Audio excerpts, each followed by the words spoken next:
How to allow WhatsApp to access camera on your Android device. Let's go ahead and start the video. First of all, what you need to do is locate WhatsApp on your device. Once you locate WhatsApp, go ahead and tap on it. Then click on Settings. Once you go to Settings, you can see the option of Permissions. Go ahead and tap on Permissions and scroll a bit down and find Camera. You can see Camera is added to non-allowed, so go ahead and tap on Camera once and then tap on Allow only while the app is using or Ask every time.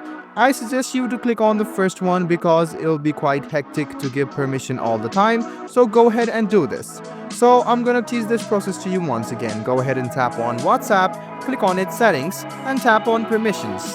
Go ahead and tap on camera, and if don't allow is selected, just go ahead and select allow only while using the app. So this is how easy it is to allow WhatsApp to access your camera on your Android device. I hope this video was helpful for you. Like the video, subscribe to the channel and do hit the bell button for more.